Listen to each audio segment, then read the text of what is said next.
Good morning to all the people out there in the world. This is your boy Jehoshaphat, aka Fat Boy Fish, and I just had a quick topic that I want to talk about for this morning time.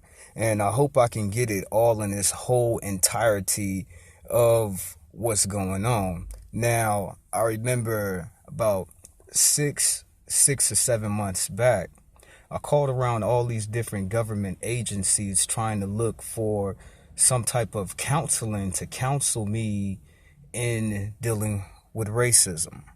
You gotta imagine I'm a black man, so some of these weeks that I face this world, I can deal with racism really well.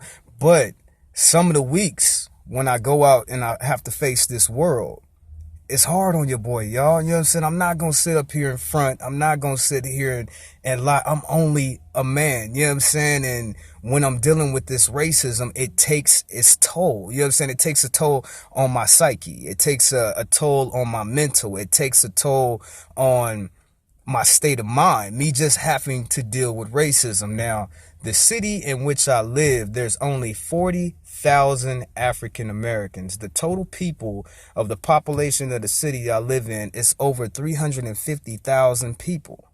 So yeah, that's why I say to y'all, more than some than many, some black people have to deal with more racism than some. I tell you right now, I have dealt with so much racism in my life that 10 African American people should get a pass on racist behaviors happening to them for the rest of their life. The rest of their life. You know what I'm saying? I didn't deal with so much racism. It should be at least 10 brothers and 10 sisters out there on the things that I have to deal with in my life. I can say honestly, at least 10 black people should not have to deal with racism, with all the racism that I have seen in my life. So it takes, you know what I'm saying? It takes its toll and it affects.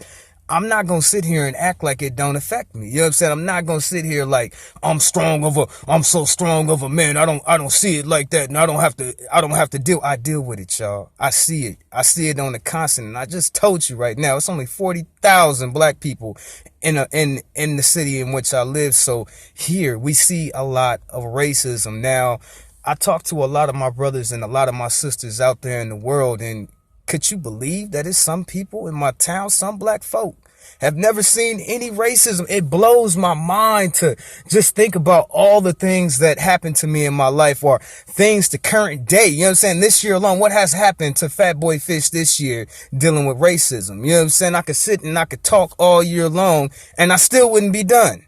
I still would not be done. But it blows my mind to think that it's black folk in my city that they don't experience any form of racism. So it tells me a lot about the community of people in which I live.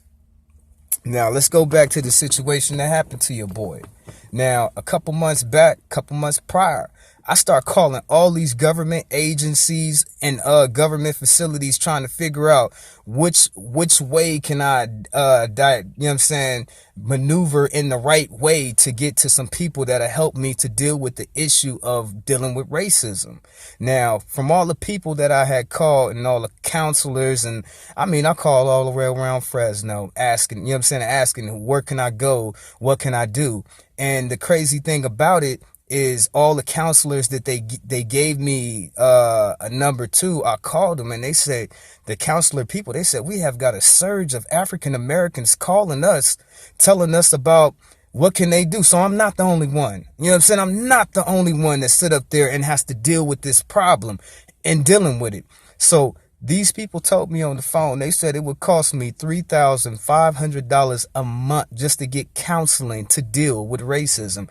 And they told me that even though I come to this counseling, you know what I'm saying, with other people, and we'll sit there and we'll talk about our problems, they said that it really doesn't matter if you get counseling, because you still got to go outside that and out there in that world and deal with everything that was on your plate before you came to us. So I looked at the situation like I could fork out all this money to get counseling for a problem that will always come back. You know what I'm saying? It's like, is it like you getting cured of a disease? You can't say that, because they only gonna give me a little bit of medicine just to get me through it. You know what I'm saying? Not to deal with the problem.